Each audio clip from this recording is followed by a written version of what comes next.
I don't know. I just love this music like a lot. Happy New Year, everybody, and welcome back to the Game Changers. We are on episode 104. I'm your host, Carla, and tonight I'm turning up the heat with the brilliant Michael Pelton. Michael doesn't just know the game, he reads the plays before they happen. And we are about to pull back the curtain on the game behind the game. Big love to the TSA team for fueling this mission of amplifying voices and sparking ideas. This show exists because of visionaries like them and listeners like you. If you want fantasy football gold, perspective shifting stories, or a fresh way to see the world, you are in the right place. The Game Changers isn't just a podcast, it's a movement. Let's get into it. Who is Michael Pelton? Tonight's guest is Michael Pelton, a husband, father, and community builder whose love for football began with video games and trading cards. Michael and his wife have been together since they were teenagers. They have built a life in Northeast Ohio with their two kids, Carter and Kamala, a Bernedoodle named Smokey, and a cat named Peanut. By then, he spent the last 10 years managing Verizon wireless stores and districts, but by night and weekends, he's been growing something that's become a second career: IDP fantasy football. Michael's fandom traces back to 1999 when a Nintendo 64 and NFL Blitz introduced him to the 49ers and taught him what loyalty looks like. He's played fantasy for roughly 20 years and fell in love with IDP Dynasty formats about a decade ago. Since then, he started four leagues, helped launch many more locally, converted friends into IDP believers, and connected with influential voices online. Those connections led to opportunities he never expected. And now he's part of launching an industry IDP league with some of the sharpest minds in the game. Michael's work is about more than rankings and rosters. It's about community, education, and sharing a game he truly loves. Michael, thank you for joining me tonight. Let's get into how you build this word and what's next. How are you tonight, Michael? I am great. What that introduction was phenomenal. Maybe probably the best of my life. So thank you so much for that. And I'm very excited about this. And thank you so much for having me. That's such an honor, Michael. Thank you so much for being on the show. So, Michael, let's start with your journey. Tell me about that Nintendo 64 moment. How did NFL Blitz turn into lifelong fandom? Yeah. I think it was a Christmas gift. Mom got me a Nintendo 64. And it branched off into bigger things than that. Madden leagues for those listening that have done that. The fantasy drafts, sort of building teams through that, getting your friends together. But yeah, Nintendo 64. Little Michael was scrolling through there, trying to figure out the game, trying to pick a team. In Ohio, there was no Browns to pick from. If you guys go back, they were the Ravens. So I went with the Niners, and here we are. I think that's like a stubborn guy thing, just to stick with the sports team, through the ups and downs. And definitely have done that. I was part of when we were getting the number one overall picks for the Niners. I was there front and center. So good and bad. That's great. That's awesome. You've converted a lot of people to IDP. What's the single idea that wins them over every single time?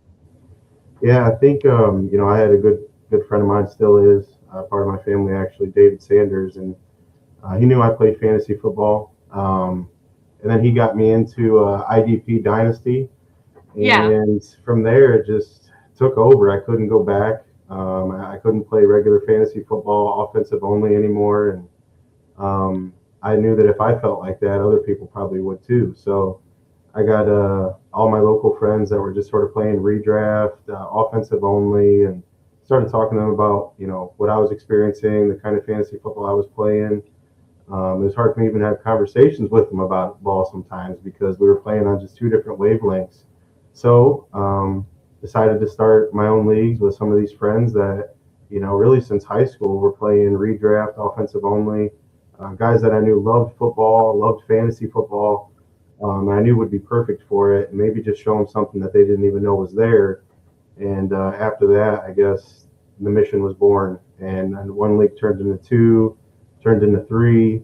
Now some of those guys are like starting some of their leagues with some of their friends, and it's just winning out here. But it's really turned into something pretty fun.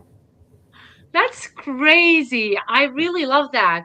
Like right now, you're saying that some of your friends are playing. I never played fantasy football, but there's a lot of my friends around me that they are posting right now. Oh, I won my league. I won my league. I'm like, are you kidding me? You play? You have to come on the show. So it's everybody is playing nowadays the fantasy football, either IGP or doing something else. It's such an interesting game. I might be looking into it at some point. We Oh, will Carla, see. you have so many resources around you. You'd probably be a I know. powerhouse in the. Sorry, my little cat here. Peanut. There's Peanut. There's a. You'd probably be a powerhouse in the industry. I'm sure. Oh, If you decided to take a leap into that, but um, kind of what you said there. It's growing. Fantasy football yes. since my high school days. Talking to our good friend Greg. He was keeping track of fantasy football on newspapers, waiting for the stats to come out. And, then I did in high school and kind of got into the smartphone world, and it was easier. And I feel like IDP is sort of growing just like regular fantasy football did. It was just a little bit late to the party, but every year I'm in it. I mean, it seems like more and more people are playing. And if you magnify that across the whole playing platform, you got to imagine that there's some opportunity here for IDP. Well, it's becoming legal, so Yeah, yeah, there you we go. can at That least say that. So, Michael, what's the first thing you want listeners to know about you tonight that they don't know? um, that I guess like I said in my article, I'm a family guy, family first. That really is the foundation to everything I do. But just I think I hear in relevance to fantasy football, I hear so many people say, "Oh, IDP is too complicated. It's too hard," and I want those people to know that it doesn't have to be, and it's not. And if you can figure out who you think is going to get the most receptions, you can do the same thing with tackles. Just don't overthink it. Maybe try something new, and I think that would benefit a lot of people. That's really cool to know. Tell us the story on how you and your wife met at 13 and 14.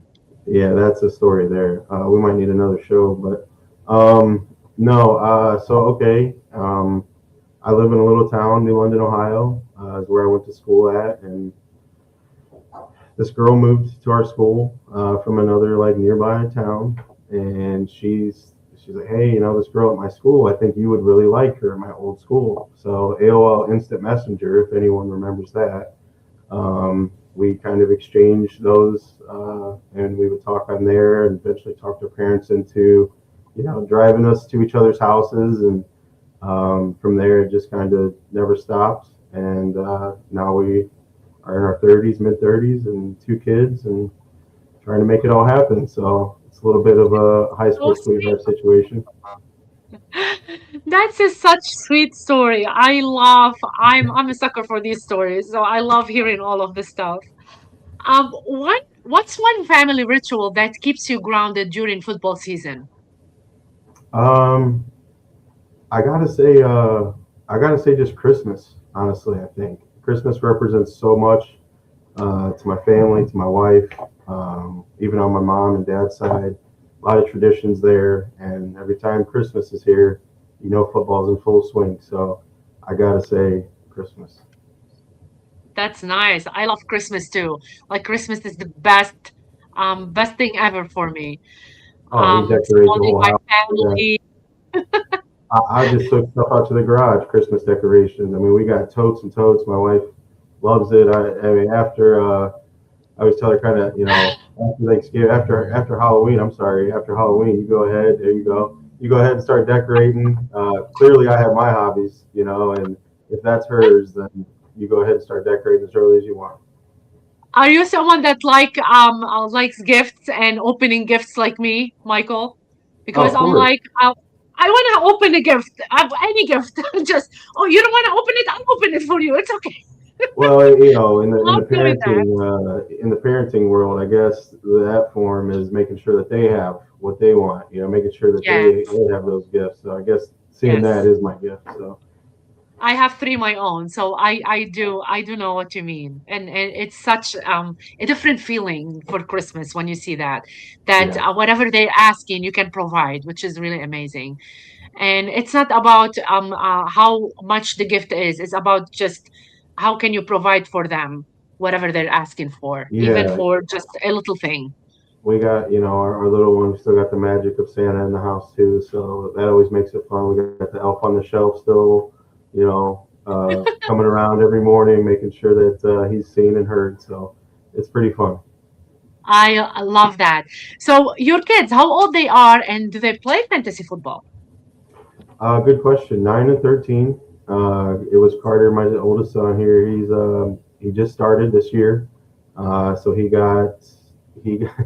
he got into his first year of fantasy football, and it taught him a thing or two. He ran into some injuries. He ran into some picks that were supposed to be good that were not, and fantasy football did not treat him well his first year. Oh, But I was trying to help him out best I could, but yeah, he had some players that he drafted high and just didn't work out.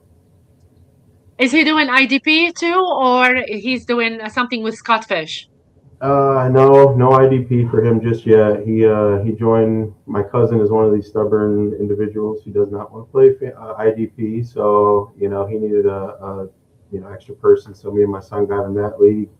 Believe it or not, though, my wife is. I think she's 3 years into playing IDP Dynasty Fantasy Football. Yeah, so her I first have to year have your wife on into the the show. I told her I think that she might be a better guest than me, but yeah, You're she's both diving good into guests. that. she's Definitely. Oh my God. she's giving these guys a run for their money. They're trying to send her some trade offers that are leave something to be desired, and she's calling them out on it. So it's really fun to I guess sit down to dinner sometimes, and we're talking about the waiver, who we're going to pick up on Tuesday nights. It was all we always had a little waiver conversation in the family. I love this connection when you have with your significant other. Like you can talk sports, you can talk dance, you can talk everything with your significant other, and it makes you feel like different. Are you guys coming to the expo this year? And is your wife coming with you? I have brought it up to her a couple times. It's something that I've been wanting to go to even before I got into this world. I Yes. wanted, living in Ohio, going to the Football Hall of Fame is something that I know I would have a great time at. I'm pretty sure my son would. I know my wife would.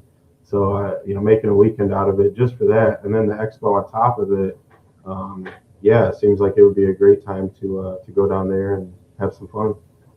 Awesome. And starting early this year, just to let you know, it's not gonna be a little late. So it's starting early. What Um time? When do they have that? JC, I don't know if you remember. Can you write that down in the chat? It's not. I don't remember it out of my Yeah, she's head gonna right want to now. My know like brain what is like hotels people are staying at. She's gonna want to know like all the itinerary.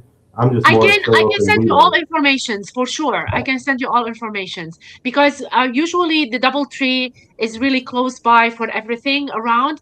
It's such an amazing experience. I've been going for 4 years now. Every single year, it's such a great experience to see people like you, get to know them more, connect with people that speak football and non-football stuff. So it's really awesome to build like this family community. It's Yeah, I amazing what think I would. Bob I did. mean, I would commute back and forth to work like an hour or more for several years at a time, and playing fantasy football, I dove into so many podcasts. Yeah. IDP Nation, IDP Show, PFF. I mean, all of those guys, and being in this world, kind of meeting some of those people has been awesome. So meeting them in person at the expo would be even better yet. You will get to meet the Godfather. I always mess up with the name and say the grandfather, but he's the Godfather of IDP, the Godfather of IDP.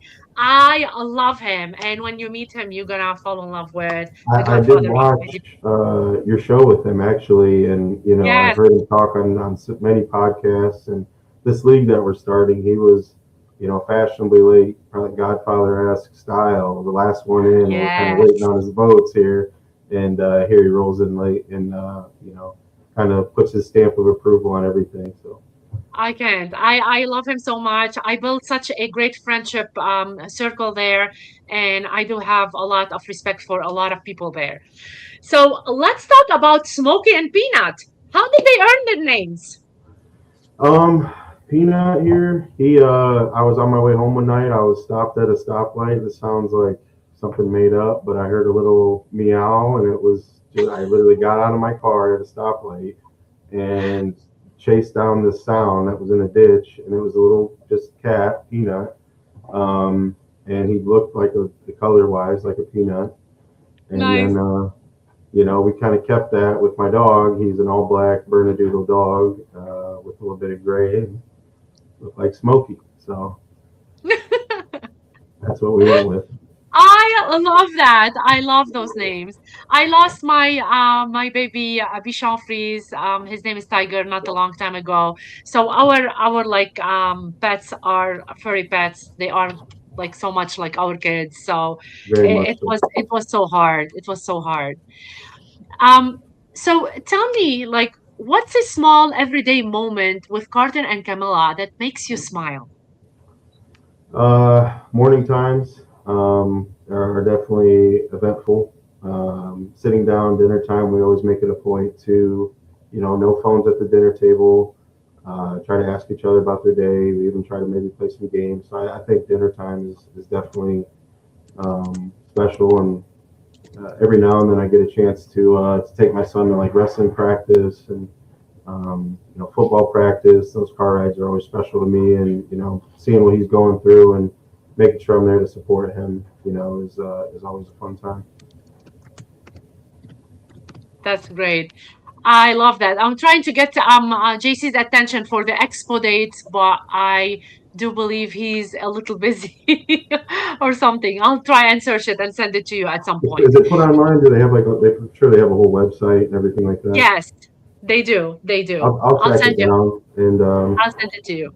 Yeah. I'll definitely make sure that So we put it on the calendar. And you should. You should. Like you should. You will get connected with a lot of people. I would love to see you as well this year, Michael. So we get to see you. Maybe I get to see your wife and get to meet her too. That would be awesome.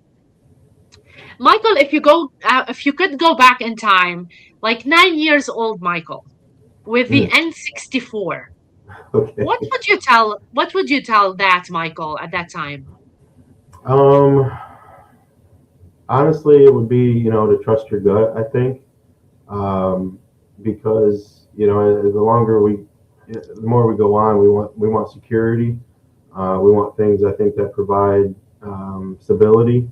Yeah. And I'm thinking about going to school right now again for something that I was thinking about going to school for right after high school. And boy, if I would have just trusted my gut, I might have saved a lot of time there because here I am still, how many years later, wanting to do the same thing. And I always had that passion, to keep this about football.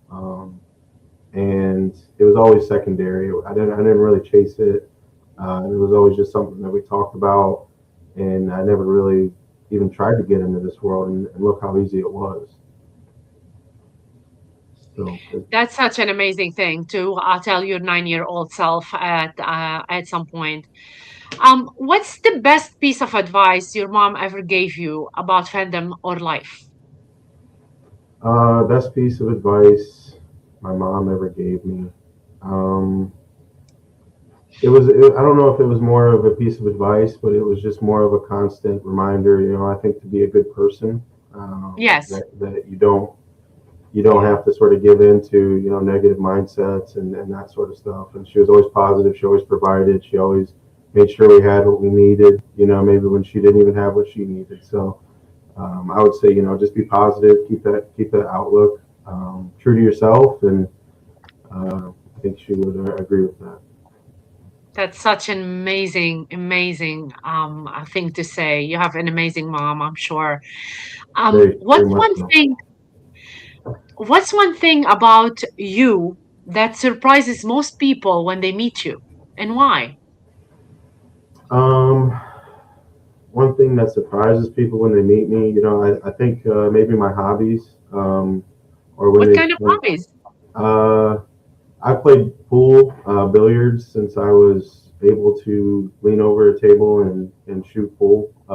It's been in my family forever. My grandpa played, my uncles played, my dad did, and then my best friend in life just happened to also play. So it's like I couldn't have not played even if I wanted to. It seemed like, and um, it's one thing to play it. It's another thing to kind of be at a different level with it and Yeah. be at a level that most people don't see, maybe ever. So it's I think my hobbies, yeah, it was kind of a natural like little backyard games, like darts, cornhole, anything with hand-eye coordination. I can lock in pretty good with rather quickly. I love that. I love it. Let's talk a little bit about, family roots and career. What how has being a husband and a father shaped the way you approach fantasy football and community building? Yeah, I mean, honestly, it took a back seat, if I'm being 100% honest, for a little while. I chased my career. I wanted that stability. Um, wanted that money, I guess. I climbed the corporate ladder for Verizon and started off as like a sales rep, and got Yeah. into different stores and that sort of thing, and eventually became a district manager. And when you do that, Wow. it doesn't leave a lot of extra time for things like your hobbies and um, fantasy football. And but aside from that, I think I approach it, very calculated, very strategical, very organized. Try to have a method to my madness in a way. That's something great to balance, like district manager for Verizon. It's amazing. It's a lot. So I'm sorry, I couldn't hear it. I said it's a lot. I It don't is. really. I did it for 2 years, I think, maybe two and a half, and then I stepped back down to the store role, so locally, and then that just once I had that experience mixed with the free time now, Yeah. uh, that's why we're even sitting here today. So it's been a pretty fun ride, and got to do a lot of fun things that I've sort of been neglecting for a while. So Wow. So tell me, who's in your family is the most competitive and why? my family, the most competitive, probably I'm going to start with my son. Um, Yes? he's still got the fire. Most of us have been tarnished, I think, a little bit by defeat, at least at some point in life, and he hasn't had to have a whole bunch of that just yet. He's quite the athlete, and doing great with wrestling and football and all that fun stuff. So, aside from that, though, probably my cousin Joe, maybe my cousin Jeremy, something like that. So your son took it from you. Oh, he definitely got it from me. Yeah, he does. Definitely. I'm a little bit more humble, I think, Yeah. than he is. But when I'm on a hot streak, I can reach that level. That's crazy. I love that though. I love that. So walk us through the moment NFL Blitz made you a 49ers fan. And what about that team clicked for you? Um, I guess I do a lot of things that I want it to be balanced. You know, I think the logo I'm looking at right now, the logo kind of stood out to me. I like the colors, right? That's those are some of the main things I think at that age that you probably look for. Make sure the uniforms got to look right. And then aside from that, they had, I think that's when Terrell Owens and Jerry Rice were both on the team. They had Steve Young was on the team. Everything on defense was pretty balanced, and I'm a pretty stubborn guy. Once I do things, I tend to do them for a long time, pretty Yeah. consistently. And yeah, I just never wanted to pick another team, never. And yeah, that's really about as simple as it got. I probably beat a lot of people too, which Yeah. gave me the confidence to keep using the Niners. And when I play Madden with my son, he's ultra competitive, like I just said. He cannot beat me in Madden, and it ends in hostility a little bit. He's not too happy. So we spread those games out. It's a special event when we sit down and play Madden. What's your favorite 49ers memory as a fan? Mm. I remember watching them play the Green Bay Packers, staying up late. Mom let me stay up late and watch them play the Packers. And T.O. caught a ball in the end zone right in between two Packers and went on to, I think, advance in the playoffs or go to the playoffs. I can't remember exactly which one, but that stood out to me as like, wow, this just happened. This is my team. That's my guy. Tito was my number one. I was a number one fan. Had his jersey in Ohio. Nobody's having a T.O. jersey in Ohio back then. So yeah, he was my guy. And seeing him make that play in prime time, get to stay up late, it felt like I was on top of the world. That's crazy. I love that. Which 49ers player from any era would you most want to have a beer with and Mm. why? I most want to have a beer with and why? What a Maybe question. a coffee, I it's love fine. the question first off. Man, so many come to mind. I would want to sit down, I think, with Patrick Willis and talk with him about his career and some of the decisions he made. Um, he was one of the best for as long as he was in the league and kind of cut his career a little bit short. And those ones always interest me. You feel like you worked your whole life to get there. You're on top of the world. You did it. You're one of the best in the league. And then for some reason, life pulls you in a different direction, and I love that. I think about that with my Yeah. current. You only got one life to live, and maybe you just want to try something else. So I think I'd like to sit down with old Patrick Willis and pick his brain a little bit on why he did that. I I don't know if he's love I listening, love so, those but- names. Yeah, I love that. I love that. So, tell me a little bit about how do you explain for you your team loyalty to someone who switches teams more oh, often? oh, it doesn't sit well with me. Number one, okay. Um, but I understand things happen. My cousin Jeremy, grew up a Dolphins fan, switched over, kind of supports the Browns now. Oh, But he's a little indifferent. But I understand that we're local. This is where we're from. We can support a local team, and a lot of people have given me a hard time about being a Niners fan from Ohio. Because they're not the home team. Why am I a fan? And I got to go explain the whole Nintendo 64 thing, and it's a whole situation. But I guess to those that switch teams, I hope you guys find happiness in what you do. But when you're loyal to something and it pays off, there's no better feeling.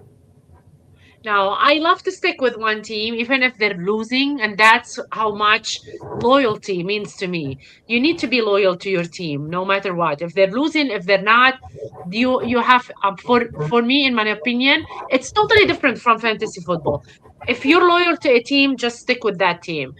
So it teach me a lot about the person if they're not, honestly. Yeah, you can go through the ups and downs with them. You can see them at their highs and lows. You can be invested in the draft picks and the decisions that they make. And Yeah. if you're kind of all over the place, I don't know how fun that is. But I guess you got a lot to keep track of at that point.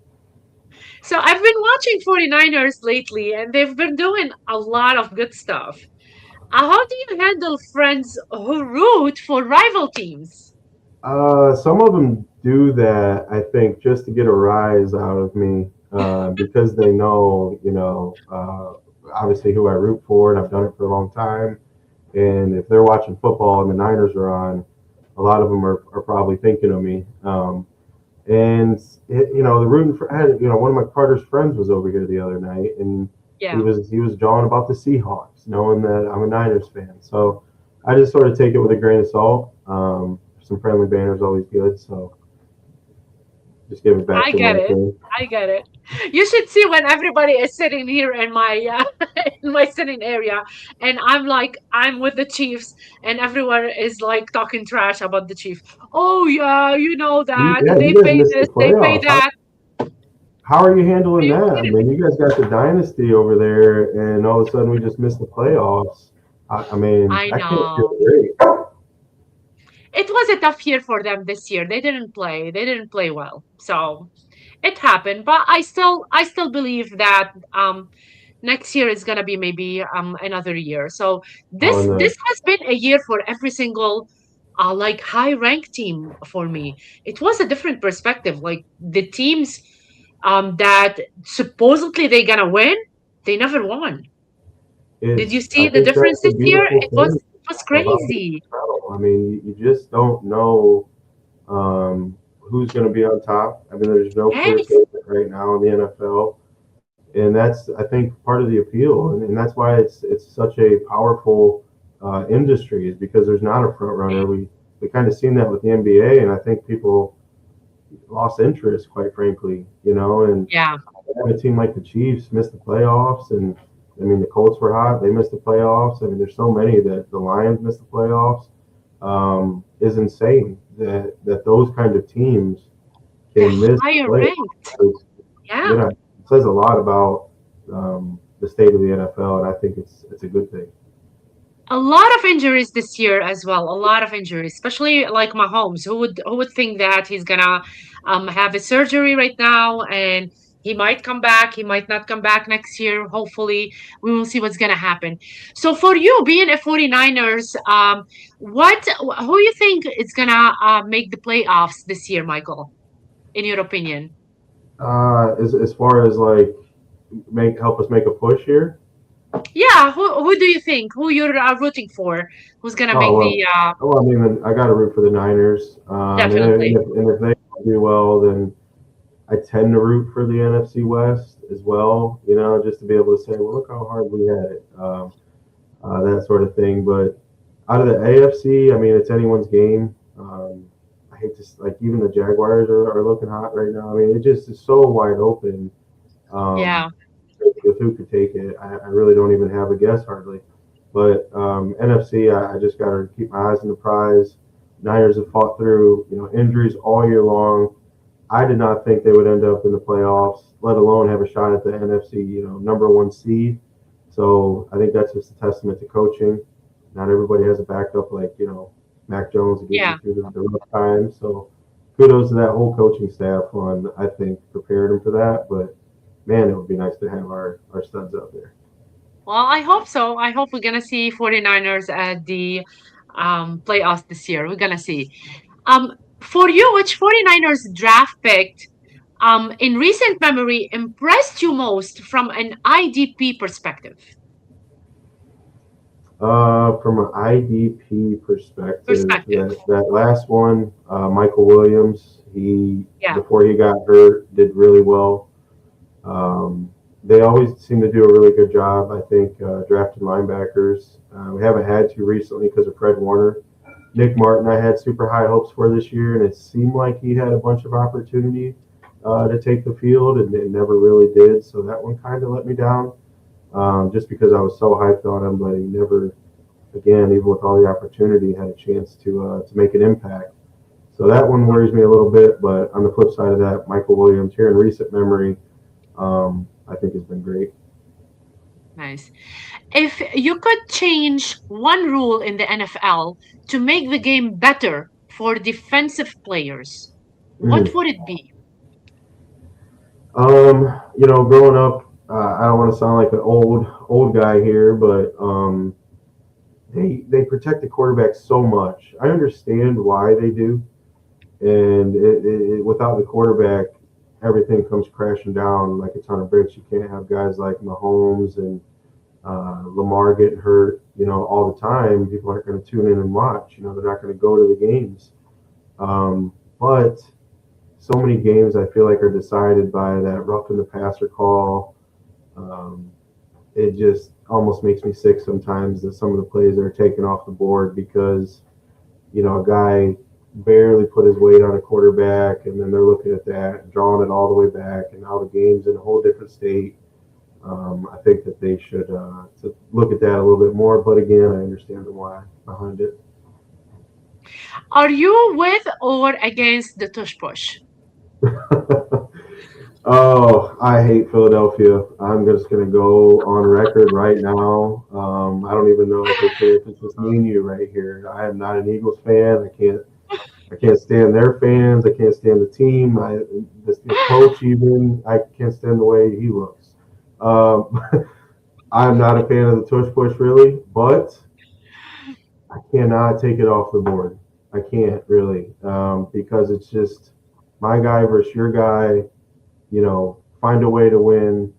And if a bunch of other teams are out here doing it as well, and maybe we have something to talk about. But Right? I cannot, even as much as I don't like them, say, hey, let's take this play away because we can't stop it. That is goes against my DNA, goes against my code.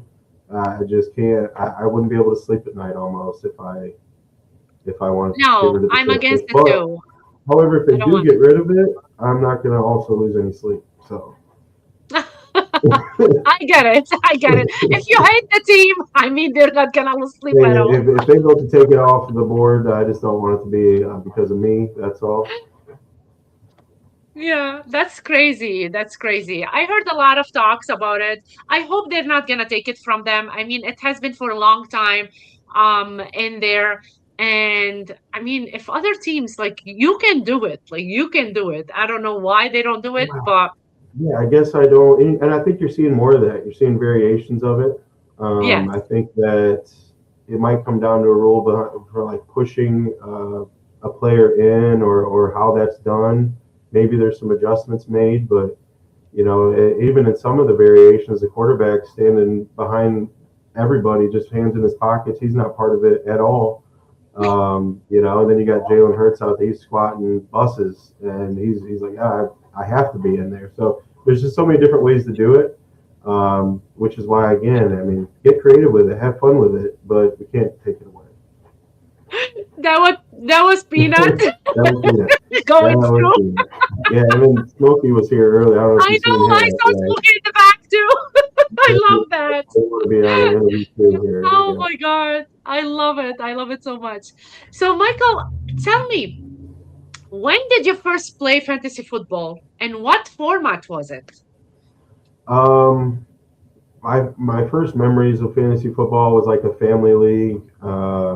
My uncle used to play, and then my two cousins were always football diehards. We wrangled in, some of our friends that were football diehards as well, and we did that league for many, many years. It was competitive. We talked about it all the time. Trash talk all day, every day. Thanksgiving was eventful. I think I wrote about it in one of my articles. My cousin Jeremy at the prayer for Thanksgiving let everyone know he was thankful for Adrian Peterson and Peyton Manning, and this was, I'm sure he was playing one of us at the time. But it was just your typical standard 12 team offense only, and we did it forever. And then I started some other leagues again, just like I'm doing now with some other people. And it wasn't IDP at the time, but we were getting the ball rolling. That's awesome. That's cool. So, what drew you from the start from standard fantasy into IDP dynasty format? Yeah. Again, I got to give credit to my guy David. He drew me in, and then just kind of seeing draft picks, that can turn into players. My first time playing, I thought I took over an orphan team, and I thought I had some sort of chance to win, maybe make the playoffs, make a deep run, get lucky, be able to look back at all these guys and say, look, I just joined this dynasty IDP thing and just won it my first year. So I was really like making what I thought at the time were smart moves. I'll Yeah. never forget I traded my first round pick for the following year for Mark Ingram. And that first round pick ended up being Saquon Barkley that I traded him away because I wanted to win now and talk smack to everybody. So I got Mark Ingram instead. And for those of you who know, that was not a good move by any stretch of the imagination. And just kind of taking that and learning from it and growing and building a team and thinking ahead of the curve and getting ahead of some of these players and kind of sticking it to your league mates that way. The imagination just ran wild. I started to stay up for hours scouting our free agent pool and trying to figure out patterns and all these different things that people weren't really doing yet, and found some gems. Monroe St. Brown, a couple of diamonds in the rough, and then from there it was just like, this is fun. Let's take this as far as I can take it. So Mel was saying, if I can do IDP, everybody can.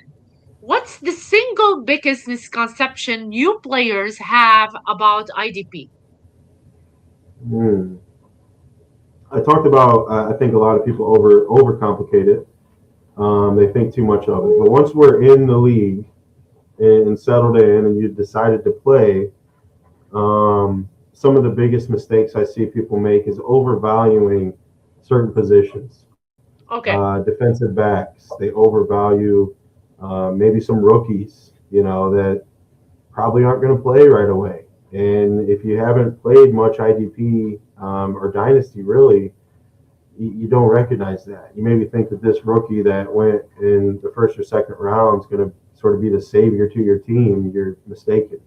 And it's definitely not going to happen right away. But I think overvaluing positions is the number one mistake I make. Number two, maybe even number one, looking at the projections. I see so many people just get bent on looking at projections, especially with IDP, that I mean, some of the best players on some of these leagues are projected like 0 or 2 points when I know darn well they're going to get 10 to 15. And if you don't recognize that, or you just take that projection and run with it, you're probably also going to end up with people on the other side of it that are projected 10 points. And if you're following the tea leaves, you know that guy's not even going to start. Yes. So I think taking those projections and just banking on them is a huge mistake with IDP. Wow. I To love the that creators of because these, not I many mean, people know. can we get these projections maybe more accurate out there also? I think IDP, just in general on some of these platforms, doesn't get a lot of love, even down to their graphics on their face. It seems like they're the last ones to the party there. They still Yes. got like, it just doesn't seem like it takes priority sometimes. In your opinion, which IDP positions do most new players undervalue? Well, if you're not really, I mean, look at your scoring. Look at your scoring, number one, okay? Because if it's big play scoring, and what I mean by big play is sacks, interceptions, and forced fumbles. If it is big play dependent, you kind of really want to lean into defensive linemen, I think. They get the sacks, of course, they get the forced fumbles. If it's balanced, which really means like tackle focused, and not really dependent on those big plays, you got to key into your linebackers. If your league has like flex spots where you can start defensive lineman, linebacker, or defensive back, those flex spots should really be taken up with linebackers. I think at least that's what I try to do. Think about the offensive side of that. You want to fill those flex spots up with wide receivers or running backs typically. You don't really want to put like a tight end in there. That Yeah.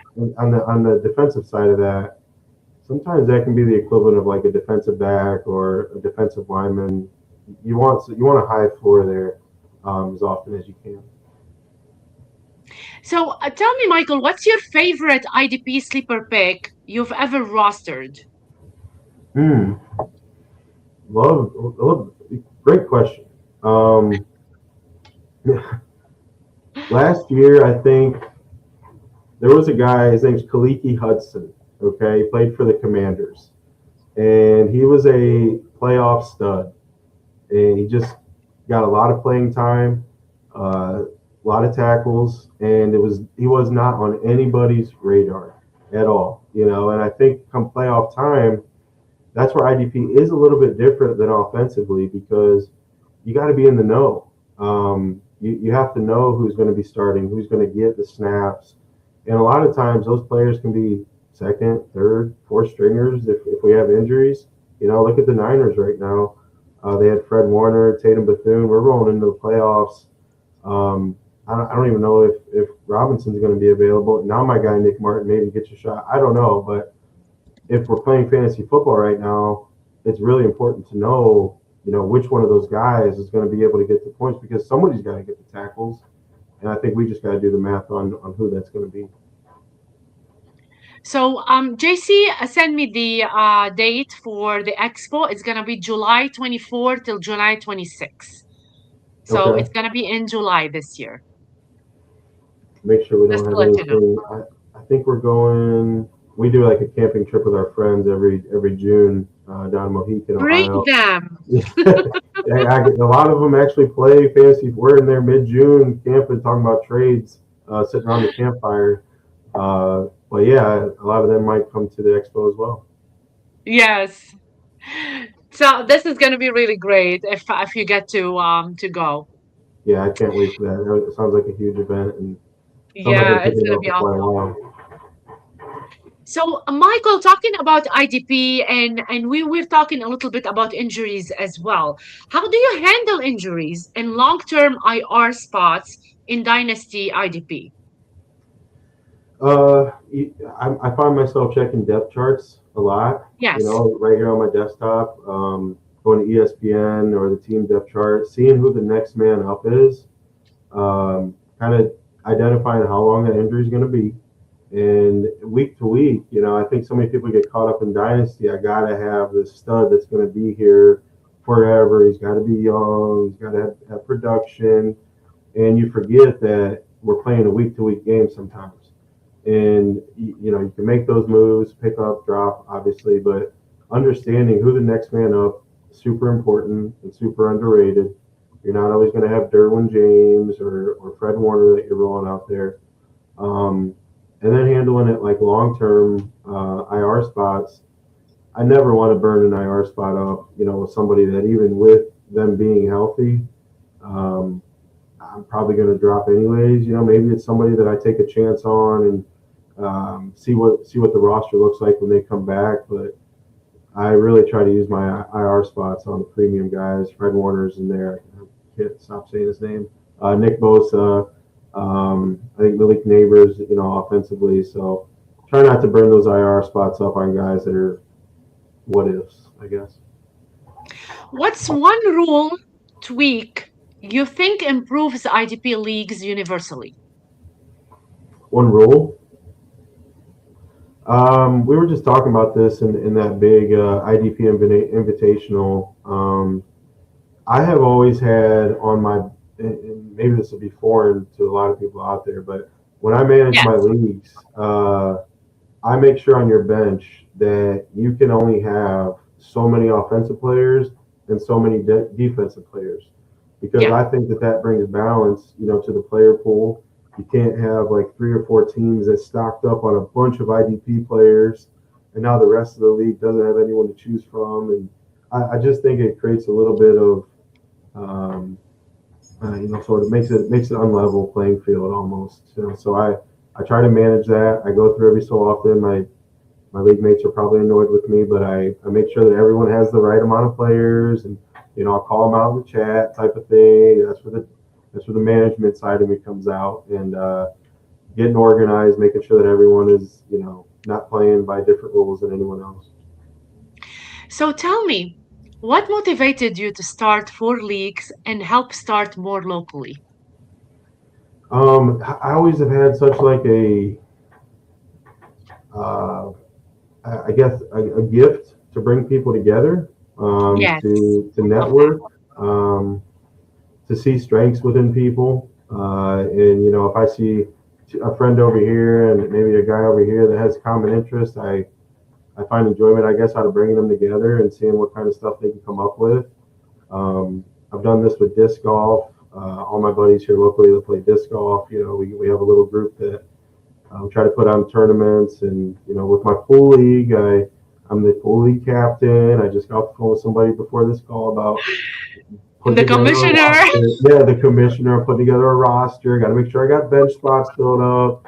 Then, of course, what I do for a living, I manage people and uh, take that into fantasy football. And here I am commissioning leagues and directing traffic and trying to think of, I'm going through Facebook. Oh yeah, that guy's a sports guy. This guy's a sports guy. Let's see if he wants to play IDP and Love it. introduce him to the world. So, and then another thing I did was I created an IDP redraft league. Um, so that way people don't got to get committed to Dynasty because if it's new to you, maybe I don't want to commit, $40 to $100 and be stuck in this Yeah. Dynasty league for 3 to 4 to 5 years. So I created a redraft league, and that was my way Yes. of introducing IDP without a lot of commitment, and I brought in some guys that I knew that knew the game, to I maybe love help it. guide and mentor some of these newer IDP players. But all in all, everyone's decided to come back. I haven't had anyone tell me that it was rocket science for them. And it's so funny, some of the guys that have turned their nose up to IDP are super smart people. I know, darn well that they can figure it out. I guess it's just, do you want to or not? So before talking about, like being a league founder and commissioner and everything, how did connecting with Greg, TSA, Iggy, and JC change your trajectory? I mean, that was just such like a wild day there. It was a Sunday. I'm scrolling through Twitter. I took a break off of your everyday social medias. It was getting too political. It's again a whole other conversation. But I shut myself off from Facebook, Instagram.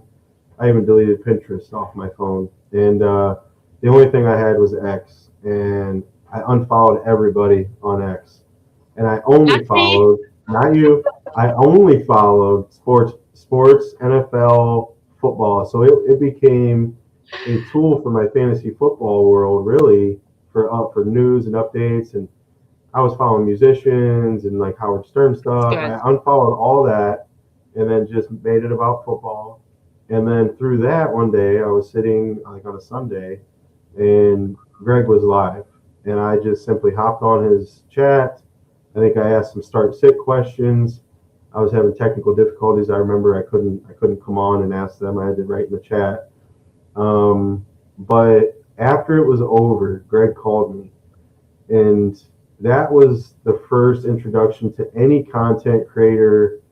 All of a sudden, I got some guy from the Fantasy Football Hall of Fame calling me, and I'm standing out on my front porch. My wife's like, "Well, what is going on here? Like, who are you talking to?" And one thing led to another. He's like, "I got some guys I think you would really like to meet, and you would work well with." Introduced me to Iggy and JC, and then from there, I never even wrote articles. It never even crossed my mind, honestly. And JC, and Iggy kind of gave this platform to us and let us use it, gave us the keys to the castle, it felt like, and got publisher logins like overnight. I'm like, what is going on here, And I love it. one day I just sat down and started writing. I took Greg's, if you're familiar, he has people come on his show, Snack, Crack, Boom, and Pop, and the Thursday Checkdown, and they pick like three people within the top 12 that are going to finish out of it, and then vice versa. So I just simply took that idea, thank you, Greg, and put it in the form of an IDP article. So every Yes. week I would, go through and do that, and it took on a life of its own pretty quickly. So I do I make posts as well on Facebook, and Greg retweeted two of my friends, Michael and Carla. So honestly, Greg put me into the Oh, podcast. really? When I first started, he just threw me through in the fire, and he said, "Okay, you and Wendy, you're gonna start your own show. I Do think whatever you want." he finds enjoyment out of that maybe because that sounds like what happened to me. Yes, Next thing I know, we're writing articles and doing podcasts. So right. Greg's got a talent or an eye for talent, I think. That's amazing. I love Greg so much. I love my TSA team, and welcome to the family. Yep. So I love that you are part of the family as well, Michael. That's such a huge thing. And the TSA team is always welcoming. So I'm really glad you're part of it. Yeah, I don't know if you looked or followed like the views and stuff like that. I tell you, but like the last 3 or 4 weeks, it went from my article having 30, 40, maybe 50 views to my Yes. last article had like 960 something views. Wow. And I thought maybe since it was playoff time, obviously a lot of people got eliminated, so there'd be less viewers. It was my thinking, but I think once those people are left, maybe it cranked up the heat, and if you're left, maybe you're playing for money, and now you're searching for content. I don't know what it was, but I stayed true to It's the your source. work. There it is. That's all it You're doing something good. is. That's what it is. That's what it is. Thank And you. people see that. And people see that. I'm so proud of you and I'm so happy for you. Seriously. Like Thank you. it makes my heart happy when I hear this stuff. Well, I That's appreciate that that's a lot. I mean, even being invited on the show was awesome. such an I think honor. it's just a sign of things to come. 2026. I feel like a lot of doors are going to open up in a lot of people's lives. But yeah, this has been fun all the way around. I never thought we'd be sitting here. That's I love that. So it's almost the end of our show, Michael, and I really don't want to end our show honestly because you're such a an amazing person. I want to learn more about you, but I do have some rapid fire and fun questions to ask. Uh oh. So let's go ahead and get to know you a little better on that perspective. Okay. What's your favorite pre-game snack? My favorite pregame snack. I need some. I'm a good old wings and pizza guy. That's Yes, let's go. I Me too. yeah. I can't go wrong there. Traditional. Make sure it's some good flavors and the pizza's right, and you won't hear me complain. Hot wings. I like spicy, sweet stuff like Asian zing. I like sweet and spicy. Oh, the more hot, the better for me. I'm like that person. I have a limit, after habanero. I don't know where that's at on the Scoville unit scale, but whatever that is, I don't really try to go past Oh, I go up to that it. limit. I do. I love that. Favorite non-football athlete to watch? My favorite non-football athlete to watch, Shane Van Boning, one of the best pool. He's the best pool player in the world especially Yeah. for US. So I got to give my pool guys a plug there. Look up Shane Van Boning. Uh, Proud to be a USA pool player there. He represents. Best trash talk line you've ever used? Best trash talk line I've ever used. I'll go back to the video game days. I kind of use it pretty often. You got to go away to make a comeback. And I'll say that pretty regularly once I've come back, and they've talked their trash. I stayed silent. I stayed focused. I come back. By the end of the game, I'm left on top. And I just hit them with that little subtle. You got to go away to make a comeback, and that usually hits them right in the heart. I don't got to go overboard with it. It gets the job done. Well, you say what you need to say. What's the most embarrassing fantasy move you still laugh about? Oh my gosh. Mispronouncing somebody's name, I think, at a draft one time. Um, that did it for me. I was so sure it was Tompkins, Kenbrell Tompkins, from Patriots way back in the day, and I pronounced it Tompkins. I don't know why, but I did, and the whole room just started laughing, and it was brought up as recently as this year. So another thing I did before they calculated playoff moves was the night before. I remember I had my math out. I was doing the notebook. I had everything figured out. I was sure that I made the playoffs. The next day came. I did not make the playoffs. Oof. Everybody let me know how my math was wrong, and how I need to go back to school, yada yada yada. So those are two pretty embarrassing moments. Listen, I butcher a lot of names. I'm a teacher. Every single time I butcher names. And like, you know, so I have a European like accent, and sometimes I say Packers instead of Breakers and stuff like. So trust me, I'm Hey, I'm that person, Michael. understood. Yeah, it happens a lot. More than I'd like to admit. So, Me too. Me too. If you could add one rule to fantasy football, what would it be? if I could add one rule to fantasy football, to keep this in the spirit of IDP, Yeah. it would be that every league has to have an IDP player on it. That's a pretty extreme rule, but it would get the ball rolling in the right direction. Yeah, that's cool. So this question is about pool and cornhole. And by the way, they play cornhole at Ohio as well at the Expo. Just letting Okay, you know. it is a big thing in Ohio, so I'm not It surprised. is. It is. So what's your favorite pool or cornhole memory? Um, Pool, that one's pretty hard for me, but we won a league one time. It wasn't the biggest league I ever played in. It was like a local league. And it was a long time ago, but it was with my friends, and with my family. And when we won that league the year before, we came up short. And then the night we won it, me and my buddy Matt, I remember Yeah. celebrating. We played forever, something we've been working towards for a long time. And I did it with my cousin Joe and our other good friend Tony. And it just felt like it was supposed to happen, and it felt very rewarding. Won much more money in a lot of other tournaments aside from that, but that one stands out to me.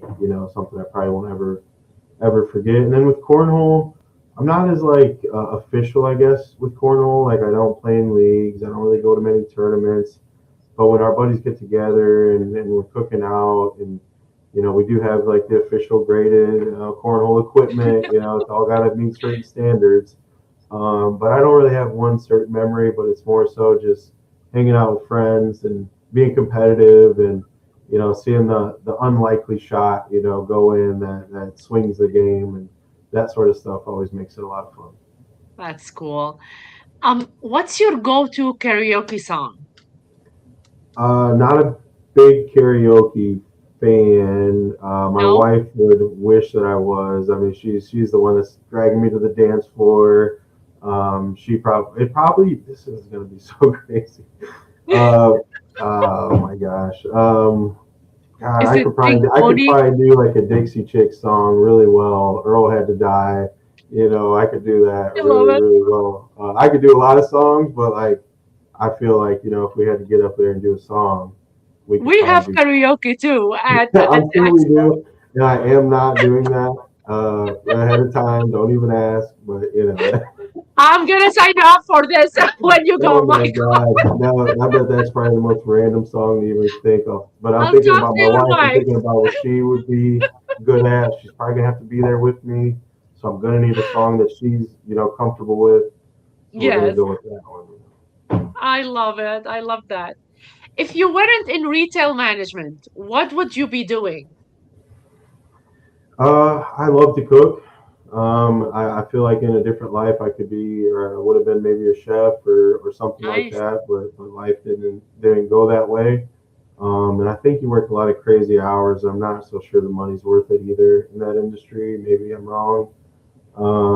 Sales is a little bit of a brutal game. Every month the clock sort of starts over, and you gotta do it again. It's not very rewarding. I don't feel, because things don't tend to last. There's a very short scope of, it's not what have you done for me, it's what have you done for me lately. So maybe something a little bit more rewarding, in that aspect, but I don't know. If I could go down a different road, maybe start a food truck and find a living that way. It'd be something I think I would enjoy. People say do what you like and you'll never work a day in your life. That's what Yes, comes to mind when I think about that. I love that. What's the weirdest superstition you have on draft day? I have to be locked in. I don't do well with sit down draft, hurry up and go. I need to have, like, I gotta have a drink here. I gotta, bathroom's gotta be used. I gotta be sitting down. I gotta be comfortable. I can't be chaotic. That's my superstition. Because if that's out the window, I'm probably gonna make a wrong pick, and then next thing you Yes, know, I got my excuses in mind for why I didn't make the playoffs. I agree. I agree. So before we're done, Michael, I do have one more question, and I do ask that question for all my guests.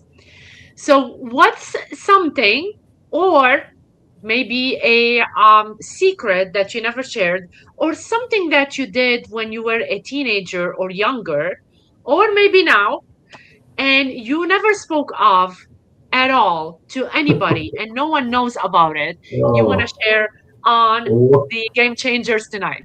has this ever got anyone incriminated or? Everybody has to um. answer that question, Michael. So Okay. All right. pick All and right. choose. This might sound. Have people given pretty like crazy responses here? Oh my God. If you watch this show, some put someone on fire, some they put someone in the someone Put them stole on. something when they were little.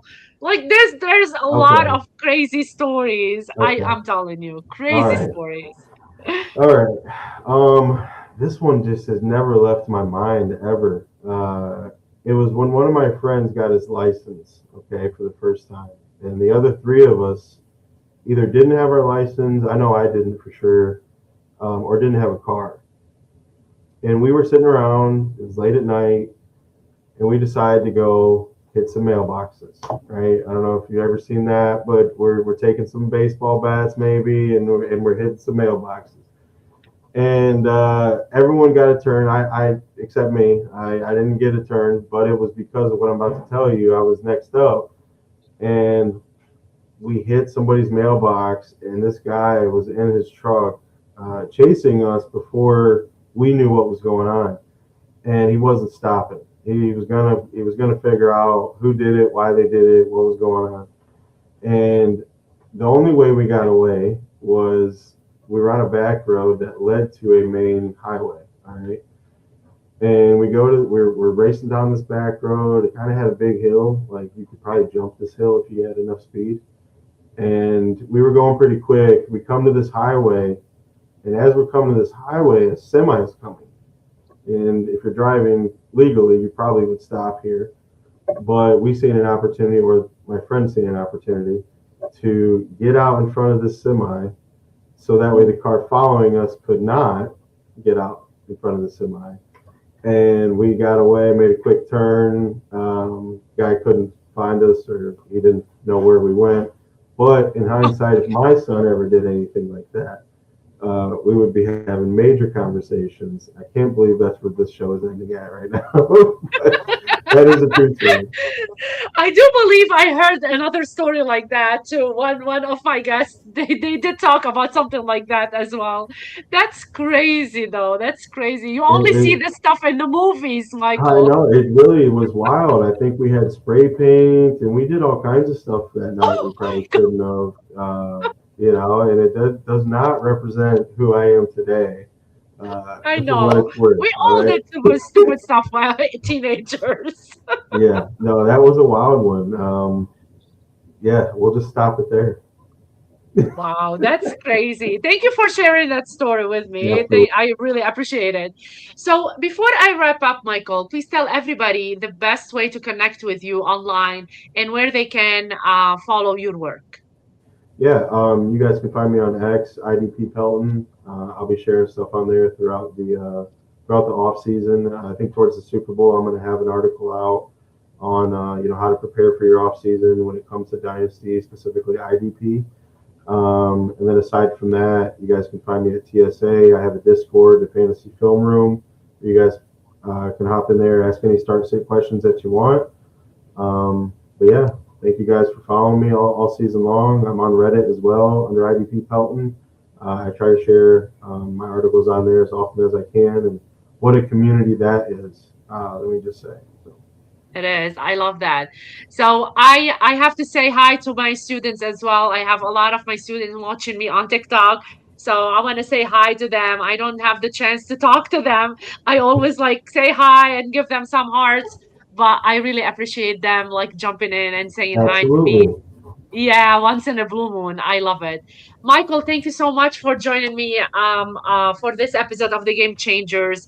I really loved our conversation and I wanted to go like furthermore, but I do have like 100 plus questions for you, but it's always like we don't have the time for going through all the questions. So maybe another time, definitely, if you're up to.